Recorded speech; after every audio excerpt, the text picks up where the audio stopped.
Mayong adlaw sa inyong lahat. Ako nga po ng kanguso nyo, Jessica Nguso. Tapok ngayon ang ating nag-iisang ina, ang ating inang kalikasan. Kamusta na nga ba siya? At ano na ang kalagayan niya simula ngayon?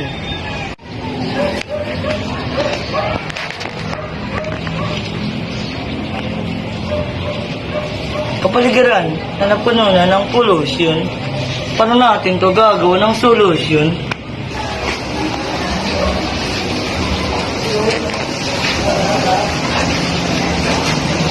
Paano kaya natin to ibigyan ng solusyon? Ang kumakalat na polusyon.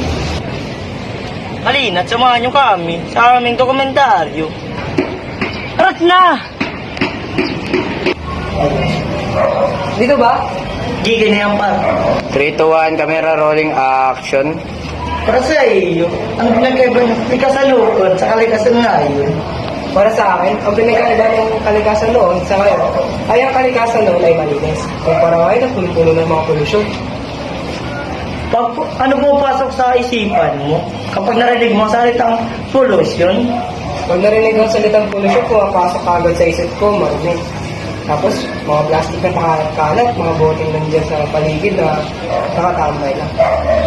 Di na pwede masisi ko ba't ganito? Siniganap ang kulang na natural. Tsaka inagapa po na mga otal nilaban. Sino gali ginapang inahay? Akalan puno ko tumakel. Tsaka lang ko naman na inaabangan na. Kanatabangan yung papakawanan para di naabangan. Kaso nga naman na nalabang. Hinanalihan na galing nga bayan ako. Sanay ako makabuko na madiin. Di ko na malay. Nakat na madi ako na pahiling. Mananawalat di ko pwede biguin. Di ko pwede tapit saan nabitin. So natin nga nakalang busugin kumatin. Kahit tapos na dadakalitin. Alam ko na may mata na lang dabantay. Kung paano ko sa sabiray masulang nalpaantay. Kung kailan ako tatang layas dahil ay yung mga laway na makita ako na mali na umay na manila ngalay na ngalay.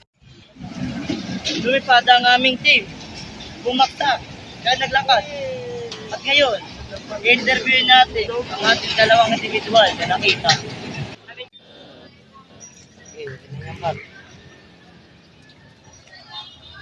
Para sa iyo, ano pumapasok sa isip mo kapag narinig mo sa pollution?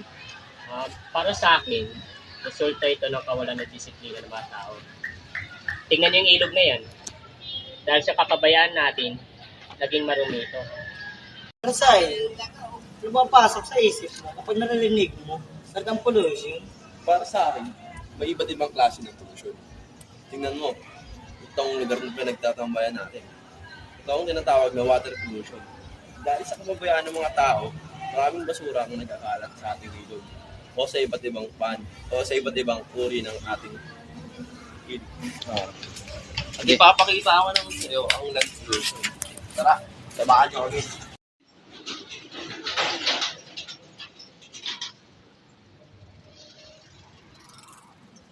At ngayon, ito ngayon natin ang iba't ibang klase ng pollution at kung ano ba ang pollution.